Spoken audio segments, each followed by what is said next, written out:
Hello, viewers. Welcome back to the Moose Mobile Auto Repair channel.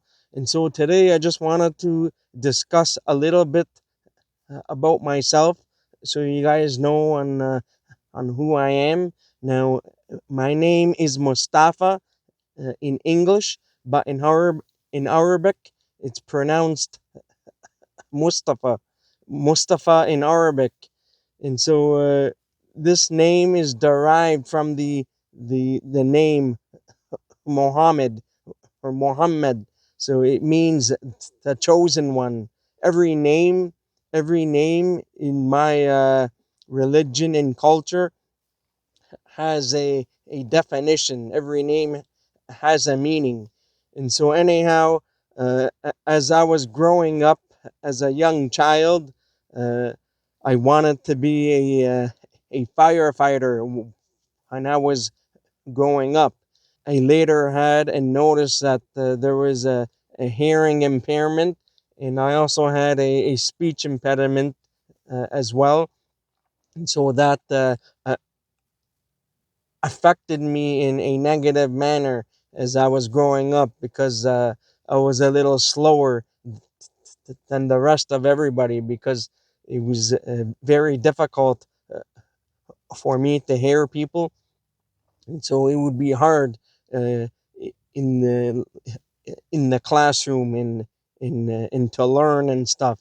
And so it would take me a little bit longer to understand things, but that was in my earlier years. So as I got a little bit older, I got a, a little bit better at understanding things. And so anyhow, uh, I'm not sure as to why I wanted to be a firefighter. That was just like that was a part of growing up. And so everybody had their own dreams and stuff. And later that that quickly changed. My dreams and everything changed as I got older. Just pointing towards uh, reality. And so uh, it's, it's no longer no I'm no longer dreaming, because as you get older, reality it starts to sink in. Because when you're a child and when you are a kid, your way of thinking is a lot different. And so it's not going to be in line with reality. So anyhow, I did not mention that I was born here in Canada, in Ontario, and my family and my parents are from Beirut, Lebanon. And so um, I have other brothers and sisters in the family. We speak Arabic and English at home. I don't speak Arabic all that much, but I I can read it and understand it for the most part. But I don't really speak it fluently, so I just speak English for the most part. So anyhow, as I got older, I got more interested into the computer field, the IT field, and the computer science. So I was interested in computers. So I studied computer science, I think, for like a year in college. And then I at the end, I figured that this program, it was not for me, because it was mostly mathematics and computer science. So all of this stuff is not for me. It's for me at a very small spectrum. So I can't do that all day every day. So it wasn't for me doing all that stuff. So I'm not really a computer programmer. It's not my thing. I like to work with my hands more. And so later I got into the IT, information technology program, at the same college.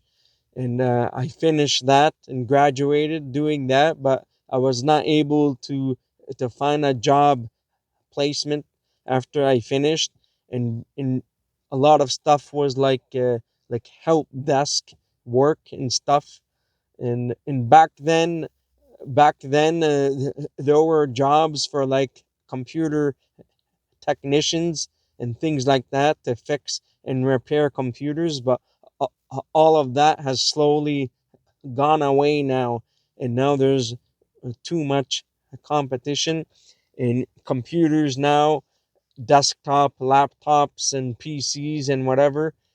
Computers are very disposable now, so if somebody's computers break, or if their computer breaks or whatever, they can just go to the store and just get a new one or buy one online, and it's all ready to to set up and use. So really, there's no more. There's really not so much jobs for fixing computers now. It's more about like networking and infrastructure and things like that. But I'm not in that field anymore, so I got out of it. I enjoyed doing it as I was a younger uh, individual, but as I got older, I started to see on what I wanted to do, and then after I got my driver's license and stuff, and driving my parents' cars for the time being, and my brother's car and stuff like that. Uh, Eventually, I got my own car, but it was literally a shit box. It was a 1992 Nissan Maxima.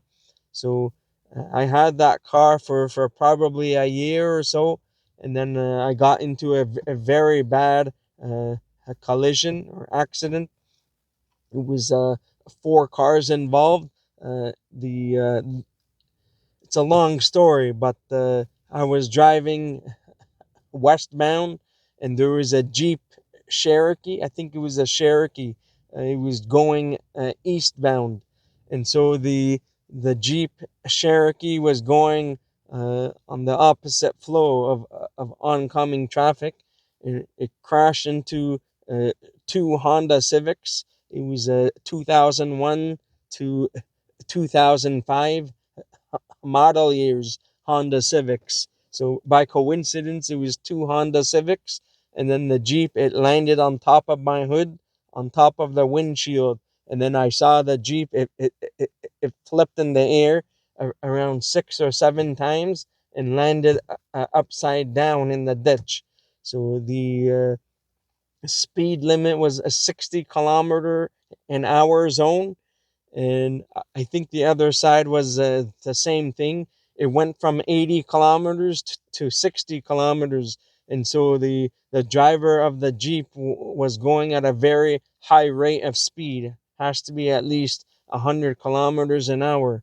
Long story short, uh, uh, some people got uh, minor injuries.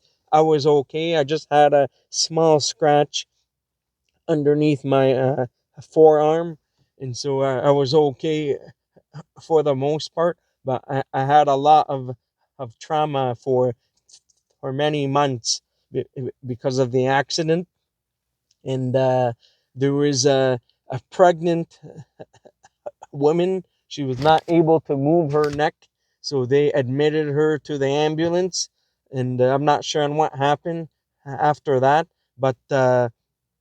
It was in the news. It was in the Burlington Post. I'll see if I can find the news article and put it up there. I was driving a white Nissan Maxima, and so everything just happened in pretty much a blink of an eye. It was like 2 or 3 seconds time to react. I didn't have that much time to react. This was back in 2007, so I was like 21 years old at the time. I was still a fairly somewhat uh, new driver at the time, And so anyhow, everybody survived that accident. The driver of the Jeep was sleeping behind the wheel, and the passenger was also sleeping behind the wheel. The passenger, his face was covered in blood, and so he was hugging me and stuff, saying that he doesn't know this guy no more, and blah blah blah. And the driver of the Jeep was charged for careless driving, and that was it. The driver of the Jeep was unharmed, and I really wanted to beat that guy up because he was smoking beside the police car as if that nothing happened. And these people have no empathy for anybody. So I really dislike these kind of people in a society. After that, I got more interested in cars. I thought that cars were the next big thing, and so my my vehicle, the Maxima, it was having excessive problems. It was a shit box, and even the mechanics told me to not buy it, but I still bought it because I needed a vehicle or a car to go to college and to go to work and stuff. So I had to get things done. I had no vehicle, and so I ended up putting about $5,000 for that year, for the period that I owned it. So it's a very long story. And so anyhow, I got more interested in cars. And the mechanic that I used to go to, he would sometimes allow me inside the shop and to watch them work. And I really enjoyed uh, seeing the work. And so I got more interested because I thought that cars were the next big thing on the list. So I decided to get into the field and pursue this field. So I'm just on my way to somewhere. I'll need to continue the video off shortly. Um, I was gonna say that later I got a replacement vehicle, and then I've had that vehicle for a few years. It was pretty reliable. I think this one was a 2000 Acura 1.6 EL, is based on the Honda Civic, and so this car, it was pretty reliable, and I got the chance to do some work on it by myself, and eventually I had a hard time trying to get into the automotive field, the job placement. I decided to go to a private college, and so it was called Automotive Training Center, and so they have various locations across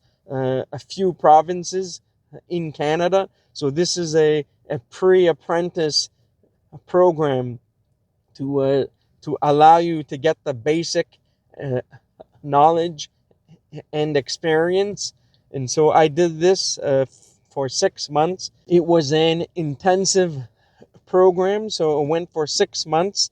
It was, I believe, it was like a few hours each day, from 1 to 4 or from 1 to 5 in the afternoon. And so this program had 50% in the classroom and 50% in the shop, hands-on experience. So we learned like basic things, how to do brakes and drum brakes, how to disassemble an engine on the stand and put it all back together. I think the engine that we worked on was from an older Saturn. I forget the engine size. I think it was an 8 valve engine. It was a 4 cylinder. I'm not sure on the engine size, if I do some research, and I will put it. I'll put a screenshot somewhere on the screen on that. So it was a very old engine. I think this was like way before variable valve timing and stuff like that. And so after that, I did a co-op placement at a couple of shops to get some experience, and that helped a little bit. It helped me to get myself in the door. So I'm just on my way to pick up my son from daycare. So I have to get moving now. Now I was gonna say that so I finished the private college, and this was a pre-apprentice program. So this was just to give you just the very basic experience and very basic knowledge of cars, but it was a very helpful program.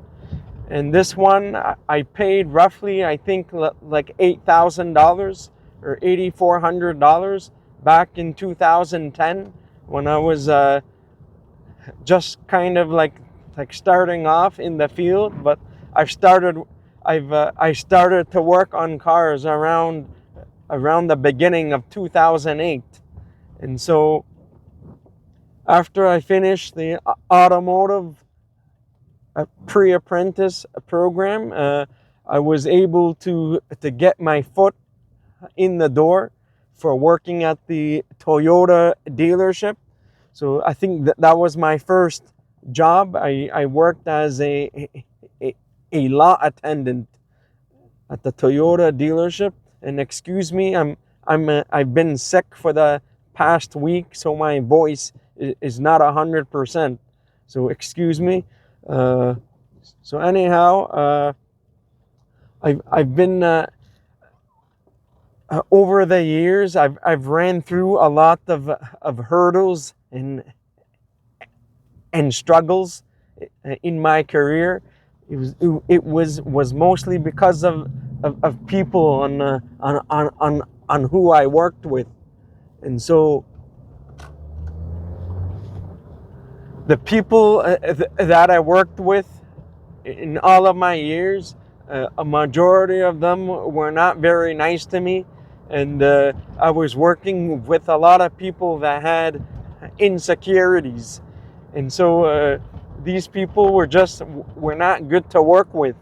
And so I've been thrown place to place, dealership to dealership, shop to shop, until I found the right shop on who can train me as an apprentice. And so after I've been to a variety of dealerships and shops, I finally found an independent shop who was able to train me through the apprenticeship program. And in between that, I was working on nights in the grocery store. I worked at a couple grocery stores on nights, so it was very hard for me to juggle going to school and working and sleeping and stuff like that. So I had to manage my time wisely. And so I had a really, really rough time trying to get into the program. And finally, because through my hard work and perseverance, I managed to get in, and by God's will. And so I started the apprenticeship program, which it ran for 3 years. So they had year 1, 2, and 3. And so I did that apprenticeship program as I was working at the shop. I did that for 1 day a week, every week, and I think it would go for like 1 year. You could do that, or you could do the block program. They call it block. It's an intensive program which goes for, I think, 40 days straight to finish the apprenticeship year. So they used to have, I think, like 4 or 5 years at the time, but they reduced it to 3 years. And so you need to obtain a certain a number of work hours.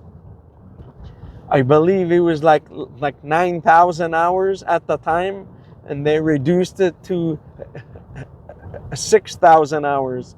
And so you would need a letter from your employer just close to the end of the apprenticeship program that you have accumulated and you have done all of those hours.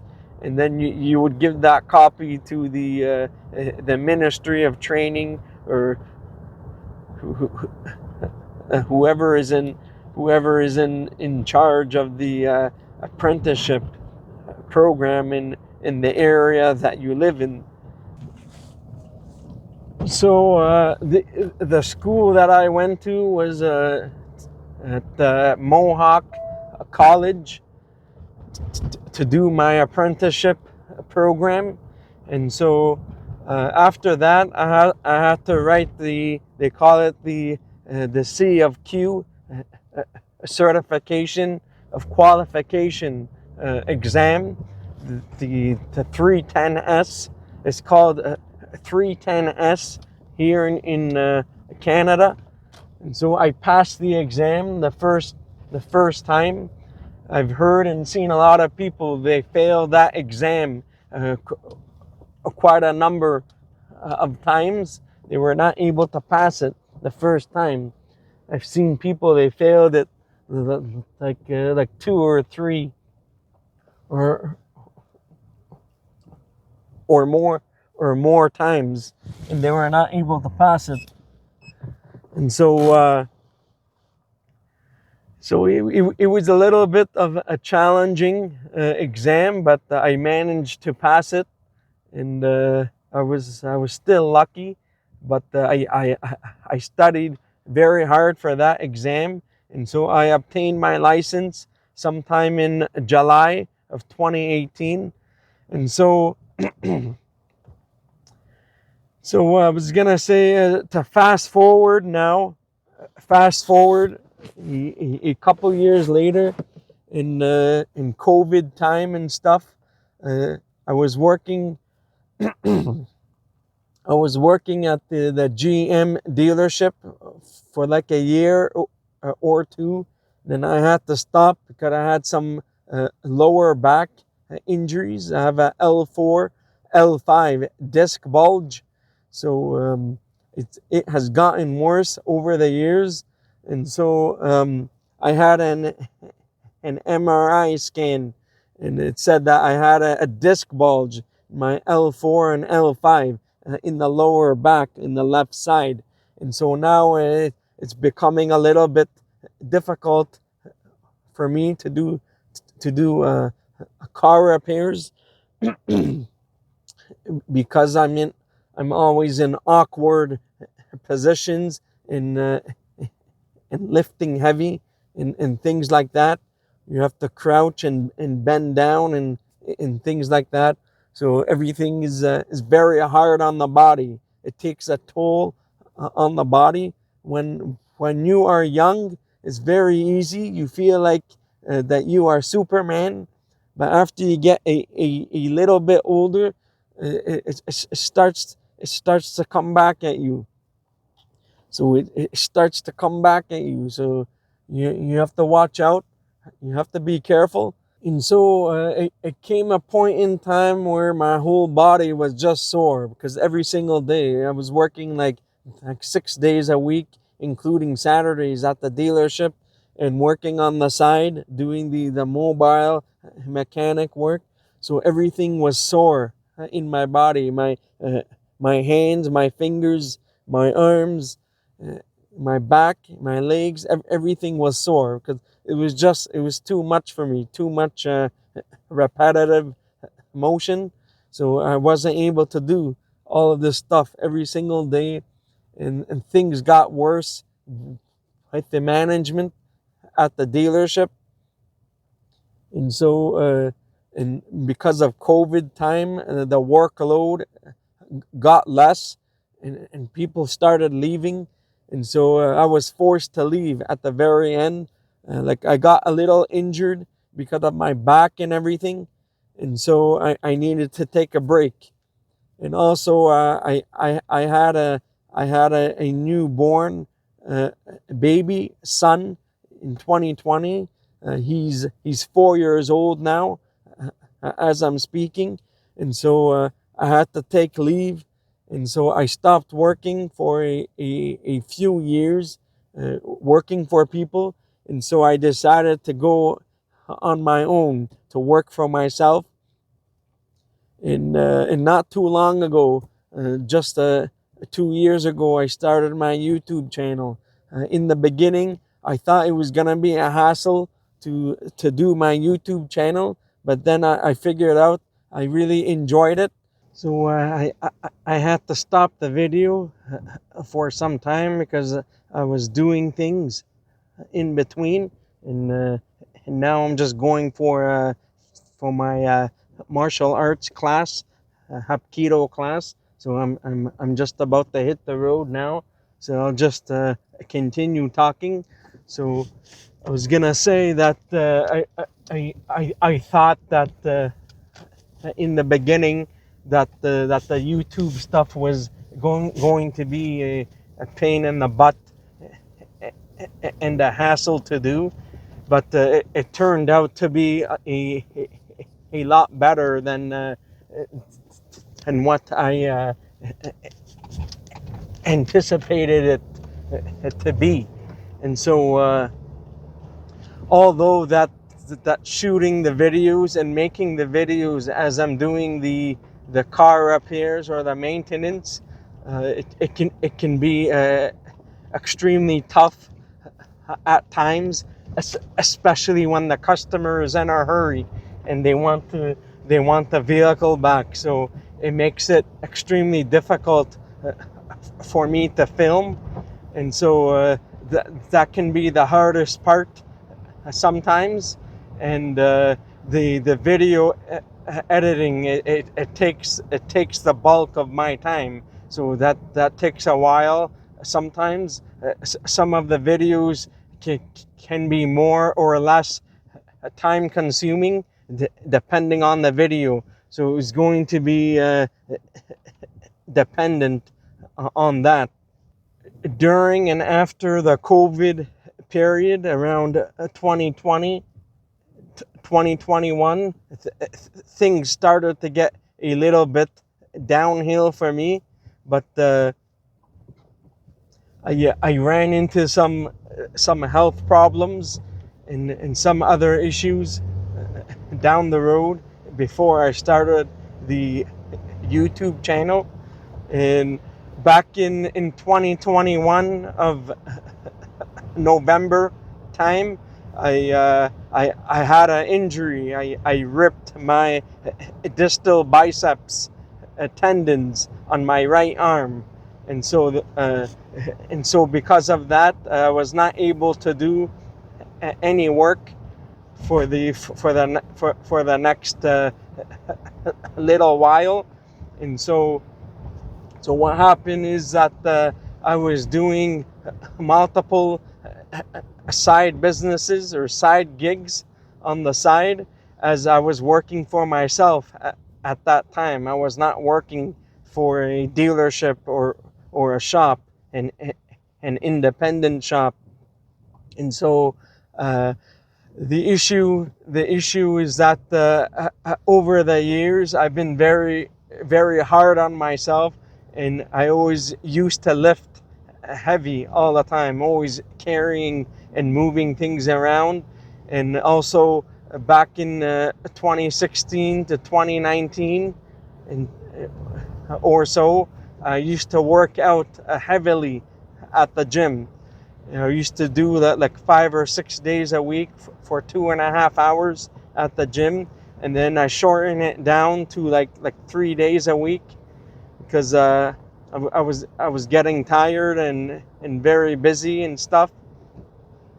And then after about when the COVID period came, that's when I stopped working out, and so I started gaining weight and stuff, and and and not only me, but also other people as well. They started to gain weight, so everybody had like a big belly, as if they were pregnant.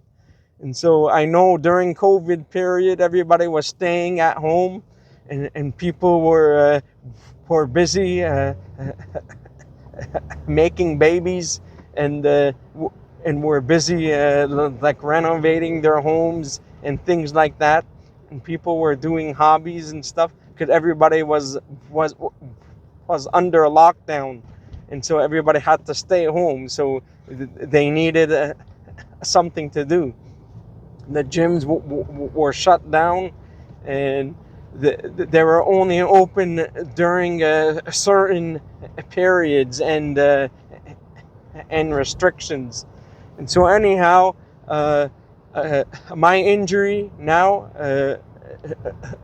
fast forward to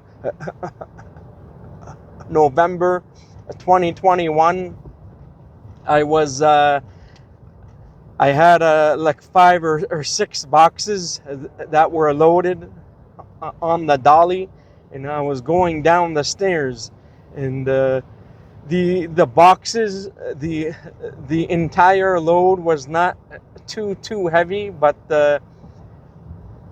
I decided to lift the dolly up with my 2 hands as I was going the flight of stairs. Going down the stairs, there were 2 sets of just small stairs, just like 6 or 7 steps here and 4 steps outside or something like that. So I was going down the stairs, and by the time I reached outside the building, as I was carrying the dolly, I heard like a abrupt snap, pop, and went, and I thought that my arm like broke or ripped or something. It was my right arm. It turned out that my distal biceps tendons ripped completely off. They call it a rupture, and so at that moment, there were 3 girls outside the building that witnessed that. They were just giving me like a stare or something, like a what the hell was that or something. They were looking at me like I'm some kind of freak or something. So anyways, they ended up helping me, trying to put the box back up, because I was going to UPS to deliver some shipments.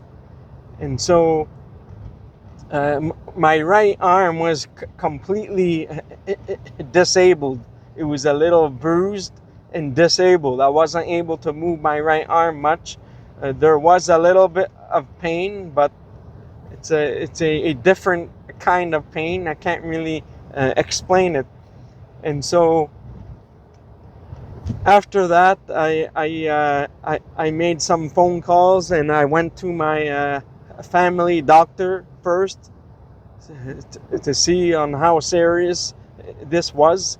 I noticed that my muscle was pushed upwards, because the tendons were no longer there.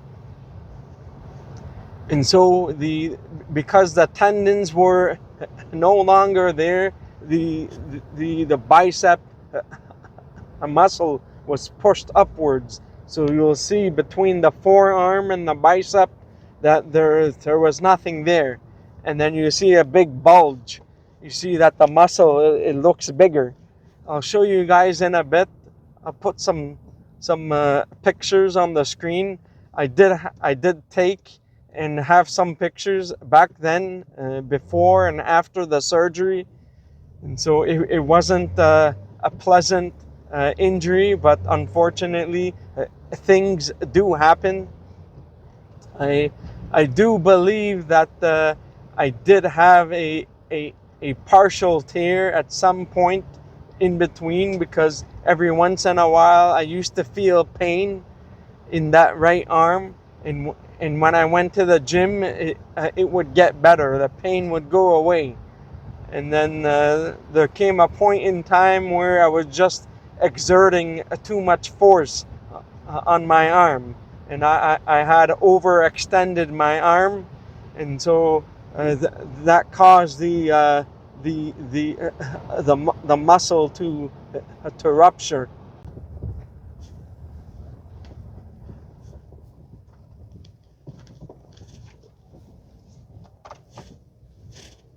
So I have arrived to class now, so I'm just waiting. Probably have to do several parts of this because I cannot finish everything. So I temporarily I took my jacket off. And if you look on my right arm, you can see and where the surgery was done. You can see on where the surgery was done. Now I'm not able to use my other hand because I'm using that to hold the camera. So you can see on where the surgery was between my forearm and the bicep muscle.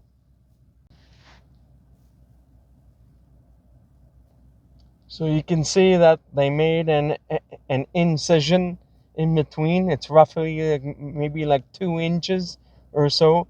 So the surgeon had to open me up in order to reattach the tendons. So I'll see if I can show you guys here. Might be hard to see, but there's an incision between here and here. It's roughly maybe 2 or 3 inches in length. I know that some surgeons, they will cut you open like this, or they'll cut you open like this and like this. They'll make like an L shape.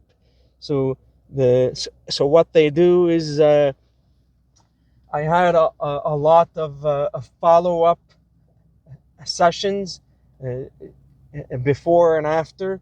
So I there it was a procedure in order to book the date of the surgery. So I had to go through a lot of stuff and questions to answer about my previous health history regarding my about my health and stuff and things like that. So I asked them that I wanted to have a general anesthesia because I didn't want to be awake during the procedure. Now sometimes they can put like I think they call it local anesthesia, in which they just they will put some form of so I asked for general anesthesia. So basically, they put you to sleep completely. There's a technician that monitors the amount of gas that they put uh, in you, so that it makes you fall asleep. But the scary part is that when you are put asleep during the surgery, it's as if that you don't exist, that you are not even there, or part of life. There's no concept of time. Time doesn't exist, because by the time I went, I was completely gone, as if I'm not even existent. And then when I woke up, it feels like that no time has passed by. It's kind of hard to explain unless you have experienced it for yourself. It's as if that you were just born again and raised again back to life. That's how it felt. So it's pretty scary. Uh, the surgery was roughly a total of 2 hours, and so they started earlier than what the time stated, but my wife and my mom, they started to get scared because they were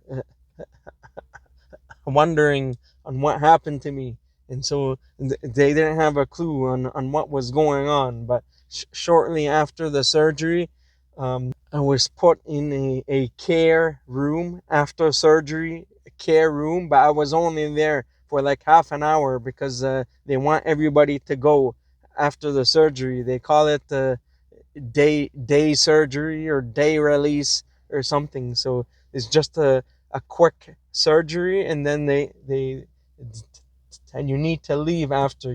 You're not able to stay for any more than like half an hour. It was like half an hour, and they told me to go. I wasn't even able to move. I had to use a wheelchair on the in the hospital because of the drugs, the anesthesia. I was not able to move and walk very well, and my voice was also very strange because of the gas. They put the mask uh, on me, and because of the gas, and so because my voice, I wasn't able to speak uh, properly within the first 24 hours. But after 24 hours, your voice clears up a little bit. So it's pretty scary. It was a process. Uh, when I woke up, the nurse was calling my name, saying, Mustafa, Mustafa, can you hear me? Can you hear me? They were checking my blood pressure like 10 times, 10 different times to make sure that I'm okay, because it's to me it's scary because it was my first time having any kind of surgery, although it's not like organ related or anything. It was just related to my muscles, so not as scary as it's supposed to be, but still. So uh, I was really scared, to be honest, but that was my experience. And the surgeon was very nice, just asking me some questions, and he asked me if I had any questions, and so on. And so after the surgery was done, I was given a prescription medication. One was a prednisone. It's a steroid type of drug to relieve pain. So I took that for a week straight, because after surgery you'll have a lot of pain. So you'll need to take some form of drugs to reduce the pain. And they also gave me Valtrex. I think this was for my throat or something, for the infection or whatever, and that was it. And so I was in I was in a sling for about a month. I think the first 2 weeks I was in a just on a regular sling. I had to have my arm at 90 degrees all the time. You cannot move the arm, because if you move the arm, then you are going to damage the all of the stuff that's in the surgery. So the first 2 weeks, I was in a sling, and then after those 2 weeks, I had to get a mechanical brace. I forget the name, but it's a brace that allows a little bit of motion, but the doctors, they lock it to a certain number of degree. And then after a month or so, maybe 2 3 months, you slowly, they will tell you to slowly to start, for me to start regaining my range of motion, because your arm has been locked at 90 degrees for all these weeks. So it takes time to move the arm to regain the range of motion, because you cannot keep your arm straight like this after surgery. It's very difficult. So it took me a very long time for the recovery process, but thankfully, I'm thankful that I have recovered completely. It took me about maybe completely recovered, maybe around 9 to 10 months, until after there was no more pain, until after I was able to regain my range of motion, so I can open up my arm all the way.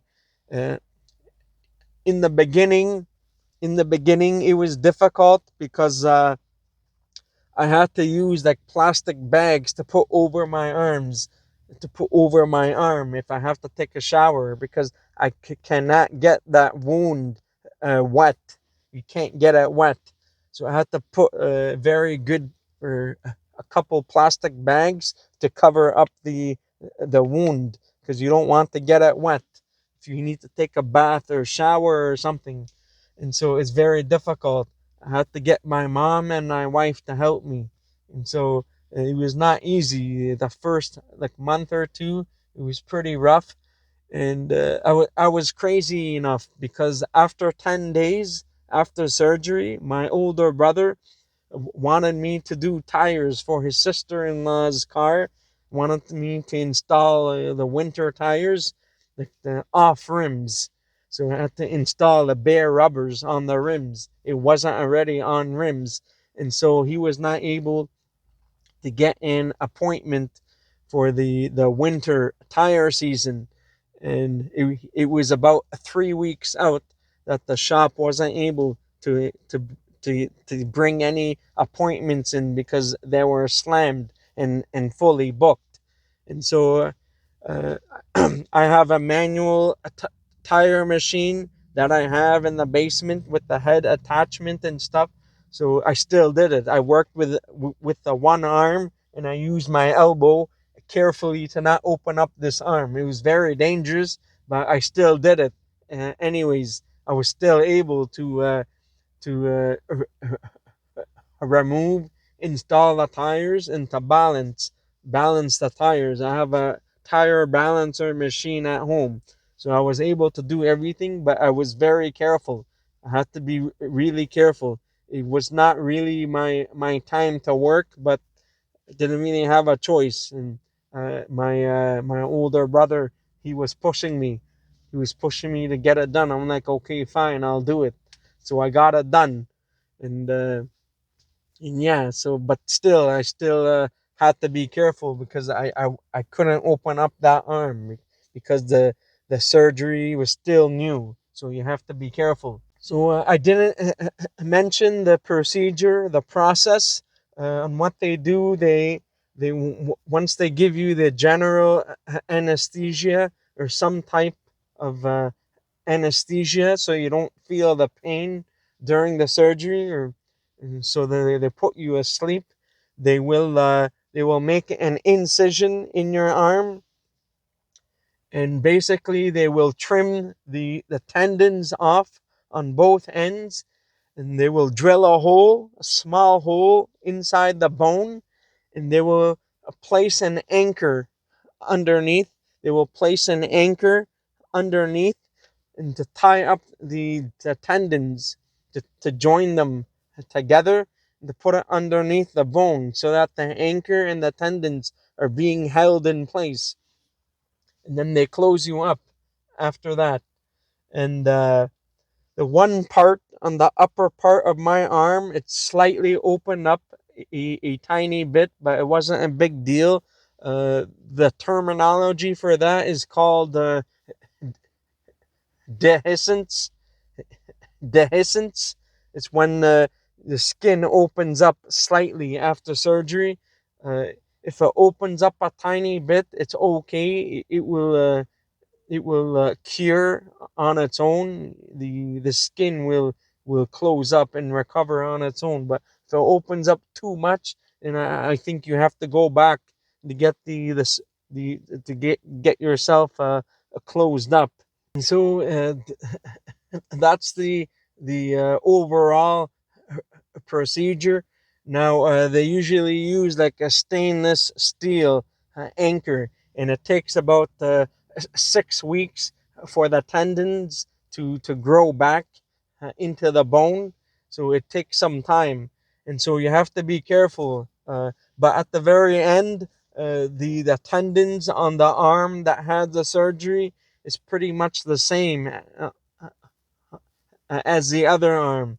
They are not. This is not like stronger than the other. It's still the same. So you need to be careful to not overexert yourself and not to lift extremely heavy. And this often happens with like bodybuilders who do like heavy weights and do like uh, deadlifts and things like that. It's very common within bodybuilders. This will usually happen. This injury can happen to anybody. Usually more common in males. I think about 95% in males from ages 35 to 54. It happened with me when I was 35 years old. So I'm 38 now. I just recently turned 38. And so now just moving on in life. I had a lot of uphill battles the last few years. So it's been really tough. So anyhow, I'll post some pictures on the screen for you guys to see on what I've been through. I'm going to continue off this video because I have to get the class now, and probably start recording later in the day or probably tomorrow. So now I'm in the garage. I just got home now. It's pretty late. 11:45 at night, and I was pretty busy in the daytime.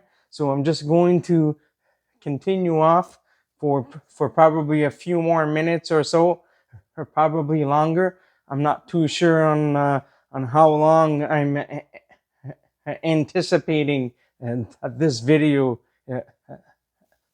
is to be. So I'm not sure on how long it's going to be, but it may be a long one, so I'm not sure. So whatever it is, that's what it's going to be.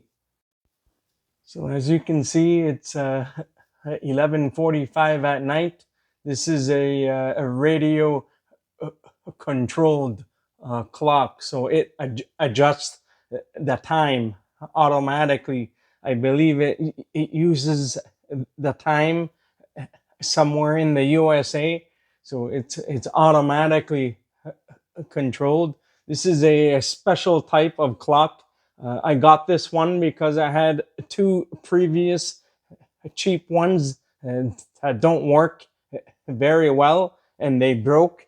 So now I decided to invest in a better quality clock because I'm able to watch and see the time from very far away as I'm working. So I'm able to manage my own time properly. And this also helps me to see on how much I need to charge the customer, whether I'm on straight time or if I'm just using the regular labor time. So it just gives me a reference point as to how much time I'm taking for a specific repair or maintenance job.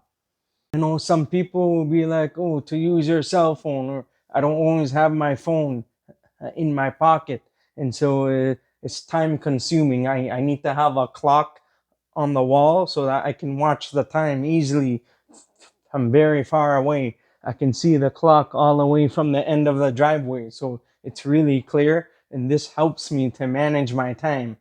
So I'm just going to continue off with the rest of the story. I know that the lighting is not very good here. It's a tad bit dark. But anyhow, back in 2022, closer to the end of June, I had something else. I had a condition. It was Bell's palsy. So this was the facial paralysis on the one side of my face. So half of my face was paralyzed. So my facial functions were not functioning properly. I did have a video a few weeks after I had it. I will post the links on the screen and in the description. I did one video earlier when I was starting off on YouTube. It was a 2005 Honda Civic, and in this one I had to go to the customer's house. And long story short, the engine was no good. Something happened with the timing belt and stuff, and so the valves hit the pistons, or the pistons hit the valves, and so the engine was toast. So anyhow, in that video, it was about 3 weeks after I was diagnosed with the Bell's palsy. You'll see in the video that it was really difficult for me to speak. So at the time, the early onset of the condition, it was hard to eat and drink and swallow and to talk because the paralysis on the one side of my face. And so I'll post some links and stuff in the description for you guys to read if you're interested. So in the very beginning, the first 72 hours, I had something here in my throat. It's as if you had like a sore throat of some sort, and then it got worse and worse. And initially I thought that maybe I was having a stroke or something, but I wasn't too sure. So I went to the emergency, and they told me that I had Bell's palsy. And so with the Bell's palsy, they gave me some prescription medication. I forgot the name, but again, this is also a steroid type of drug to to help with the condition. I read this stuff quite some time ago, so I pretty much forgot a majority of all of the stuff.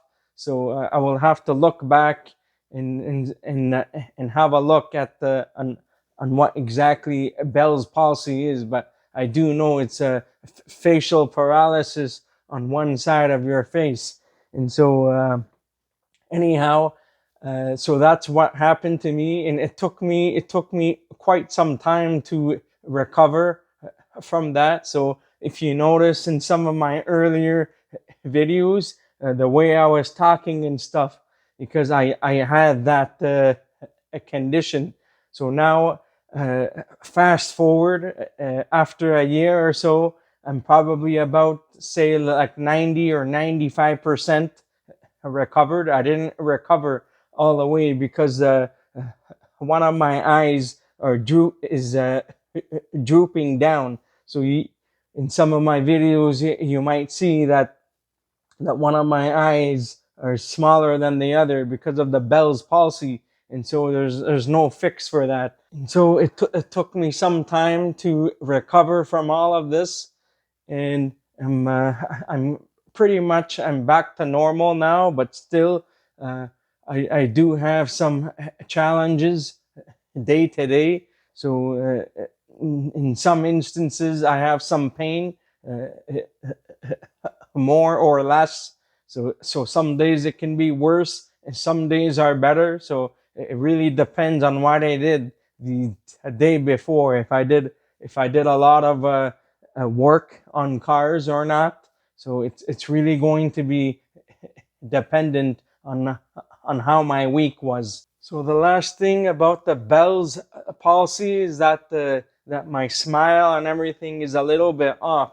So I don't smile like 100%, right? Before, the smile will be too much to the one end, so it was really like screwed up, and that's what that's what it does to you. Now, I've heard some people say that the COVID vaccines can cause Bell's palsy. I had two of my vaccines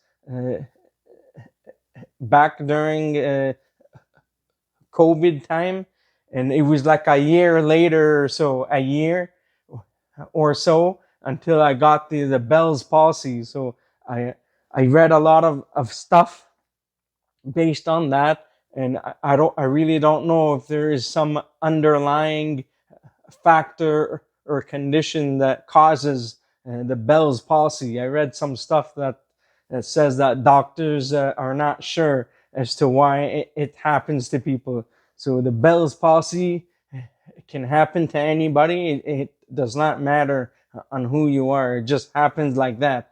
So it was kind of scary in the beginning, but I got through all of that. So I had a couple years of a couple years or so. I was on a big roller coaster ride, and so all of that is behind me now. The worst is behind me. So now I must move forward now in life. So now in the YouTube channel that I have created for you guys to watch, I'm trying my best to see on what I can do for the future. As far as my financial situation is, it's not too great at the moment. I will probably put a channel update in the next upcoming weeks or so, or upcoming days. I'm not sure. I release the videos as soon as I'm able to. So I'm still using the camera from I have a few cell phones, like 2 or 3 phones, and there's a couple phones that are dedicated for me to use for the YouTube channel. So I'm using the camera off of a cell phone. I'm using one is a Samsung A52, so it has a somewhat of a decent camera on that. So that's what I've been using all these times. So I haven't had the chance to upgrade to a better camera.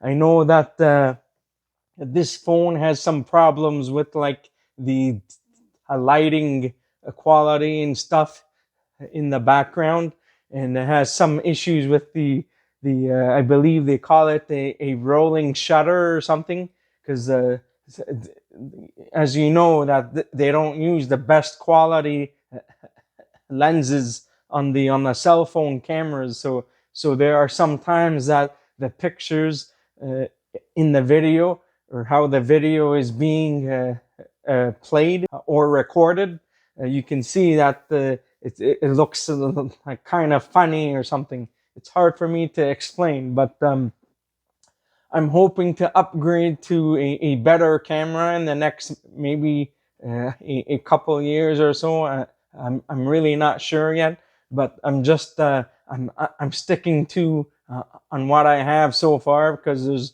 there's not much I can do at the moment. So anyhow, in the very beginning, I decided not to do YouTube too early, because I was still a newbie, or a little bit of a noob in the field. So I was still learning in the field. So I didn't really want to show all of that stuff that I was doing, although it's still part of the learning curve and the learning process. But I decided to wait for some years until I gained some experience, until I was confident enough to start doing YouTube videos, because I don't want to give any misinformation to people. So I waited for some time until I got some experience, till I have some confidence, so that I can share that information with you guys. And so it took me a while to get a little bit confident in what I'm doing, and what to say, and how to start and how to end the videos. So it's still tough. Even to this day, it's still difficult for me, because I have, I have some shortcomings and stuff, and a speech impairment and a hearing impairment, so it makes it a little bit difficult for me. So I'm just trying to do on what I can. So once again, I do enjoy doing all of this YouTube stuff. It's fun. I really like it, and I'm not bored yet.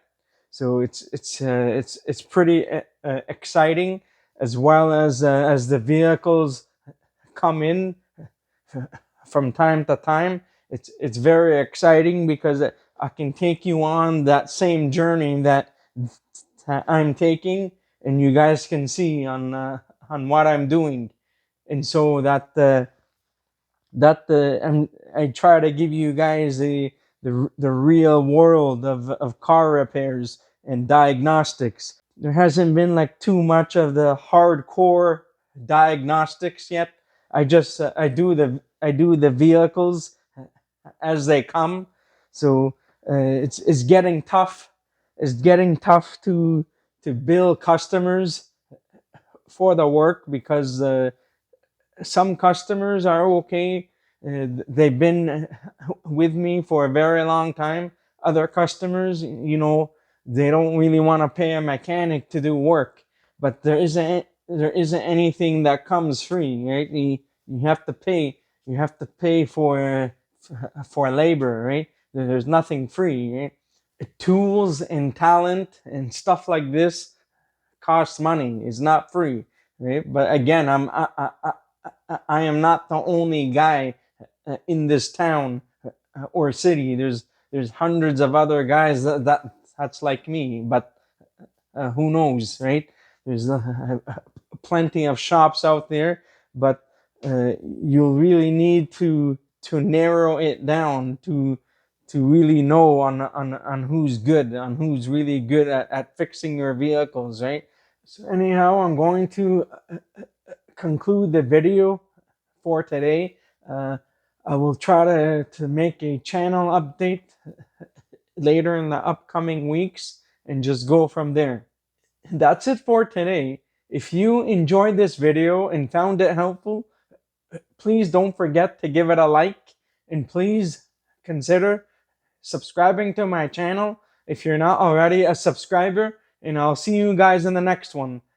Have a good night and take care.